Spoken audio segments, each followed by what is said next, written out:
Hello, Aries. How are you? Happy solstice. Happy Aries ingress. Happy full moon. Lots going on today. Um, this morning, I'm doing this after the full moon. This morning there was the equinox, and then 4 hours later there was the full moon. And at 1, so sun was at 1 Aries and the moon was at 1 Libra, according to the Sabians. They were at 0, but you round up for the Sabians. Now, I want to talk a little bit about the symbols because they're quite interesting. And actually, I kept tripping up today and saying new moon as opposed to full moon because it really feels like new moon energy. And the symbols are around the same thing.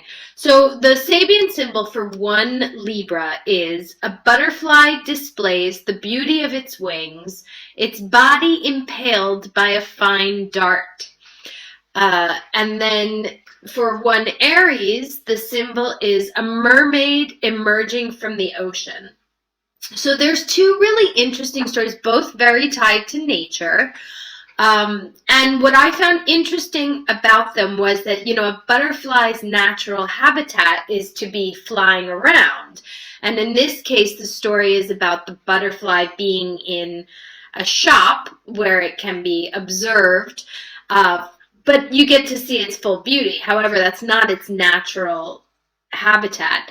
And the mermaid emerging from the ocean is also a story, or is also an image about nature being out of its original nature. So the mermaid belongs in the sea, and actually when, only in the movie The Little Mermaid does she walk. So there's a story here already between these 2 degrees about emerging away from our natural habitat. And I feel that so that's part of perhaps the full moon, what's going to be waning over the next 2 weeks, and what we will be removing is some of the energy of the former habitat. The mermaid comes out of the ocean, very clear move from Pisces into Aries, and we have to dry off. So losing some of that water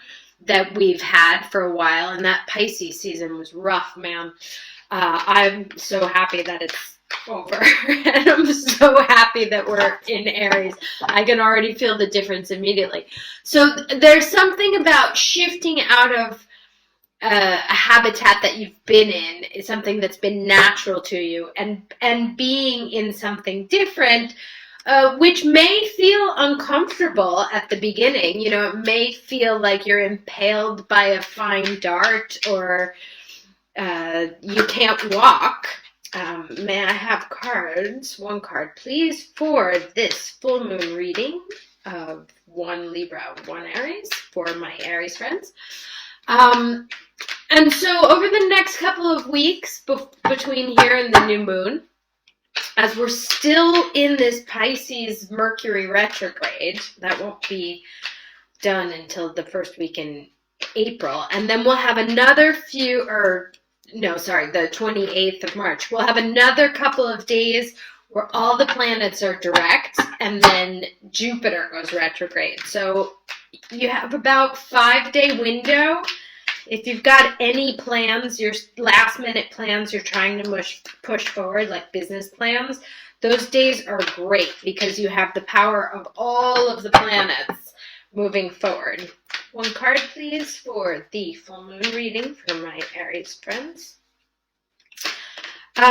So as you look at, the full moon energy is about releasing. Interesting. That was about the butterfly. Serendipity. Oh my God, I had so many crazy things happen to me this week. Speaking of serendipity, I had a friend of mine who I've known since I was 13, who I haven't spoken to in years, and I thought about him, and he called me 2 days later. I love it when that stuff happens. So you may be finding some serendipitous events that happen to remind you that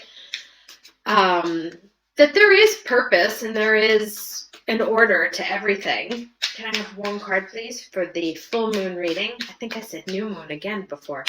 Full moon reading for Aries. But there is an energy, a happy energy I can feel of newness, that something new is going to start. You know, they call this moon the worm moon because the worms are the first to break the ground after the winter. And so when that starts to happen, when you see the worms coming forward, and that's an actually interesting image also considering those other two Sabians. One card, please, for Aries full moon reading. When you think about nature breaking through the ice and nature starting to move and giving birth, and seasons beginning, so there's a whole new chapter that starts, and we know that because that's what we do all the time. Nothing gets started without an Aries. But it looks like it may be, from Serendipity and the Prayer, something that you've been hoping for. Something that you've been wishing for may finally start to come true. Now, this one I have to look up because I think I told you before I have this deck in Dutch. It's a long story why I have it, and she's just started doing her cards again, but this one is so attuned to me that I figure I'll just keep it. But it also means that I have to stop and read and Google Translate. Two more cards for Aries, please. For full moon reading. Okay, perfect. Nice! Oh my god, what a good reading. I'm so excited for this one. Okay, awesome. So let me look this. Sorry, that was my book tapping. Let me look this up and I'll be right back.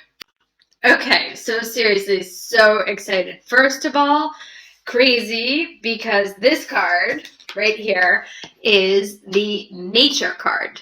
And actually it talks about going out and enjoying nature and feeling the sun on your face and knowing that there is a plan and being able to kick back and relax and enjoy it. So that is, nature plays a huge theme in this moon, particularly also between the Sabians. Now, okay, so let's start here. Serendipity. This is an awesome card, and it's came out right side up, which is doubly awesome. So basically it means that the stars are aligning right now. Expect the unexpected, but in a great way. That your purpose and your path and everything is starting to align and will come to you. And that which you have asked for is on its way. Now, one of the sentence that came to mind, and I've had it in my mind all week actually, and it came to mind when I was reading these things, is that which is yours will not be kept from you. Now, it's a comforting phrase because it gives you, it reminds you that there is sense in the universe, you know, that nothing is an accident, and that when things don't come to you, that's actually part of the destiny as well.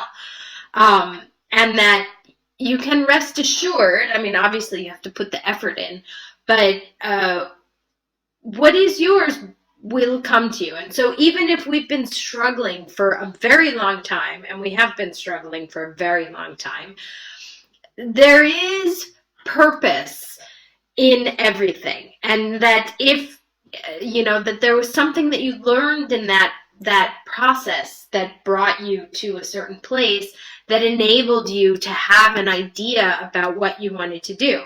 Now, what it's saying here between the serendipity, the prayer, and the nature is that now is a time to enjoy because things are starting to come to you. Now, look at these two here.